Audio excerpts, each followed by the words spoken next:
Shalom, salam sejahtera. Renungan malam seiman berjudul Pencobaan Menjadi Dosa. Kamu telah mendengar yang difirmankan kepada nenek moyang kita, jangan membunuh. Siapa yang membunuh harus dihukum.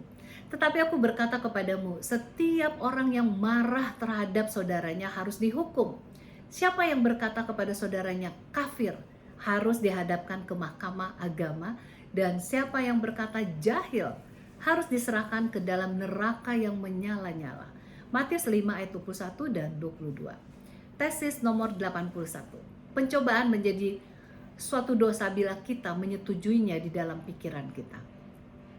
Pencobaan terdapat di mana-mana sehingga umat Tuhan tidak dapat terlepas daripadanya. Nah, pertanyaannya, kapankah seorang yang dicobai itu dinyatakan telah melakukan dosa? Nyonya White menuliskan dalam Thought from the Mount of Blessing halaman 92. Menyerah kepada pencobaan dimulai pada saat Anda izinkan pikiran untuk goyah dan tidak lagi terus-menerus memiliki kepercayaan kepada Tuhan. Dengan demikian kita sudah melakukan dosa tersebut di dalam pikiran kita.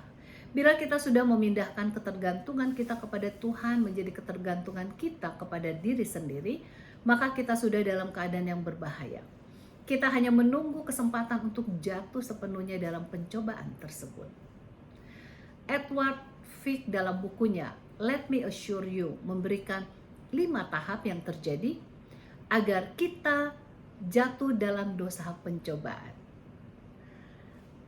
Pencobaan, di sini setan memberikan kepada kita undangan untuk digoda, tetapi ia tidak dapat memaksakan agar kita jatuh dalam pencobaan ini.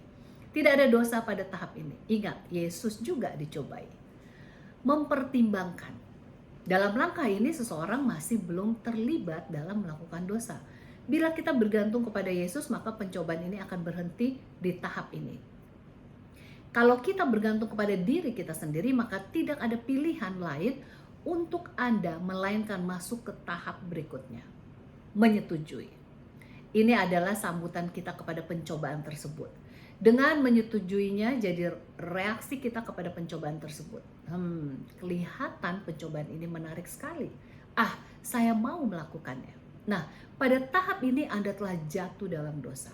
Sebab dosa telah mulai sebelum tindakan dilakukan.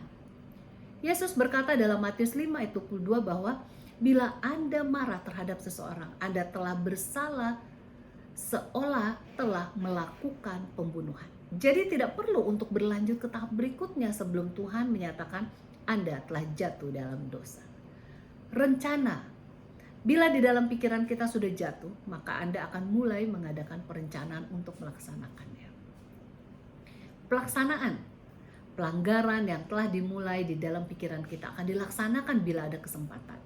Namun kita perlu ingat bahwa di mata Tuhan, dosa itu telah dimulai pada tahap ketiga pada saat kita menyetujui akan pencobaan tersebut.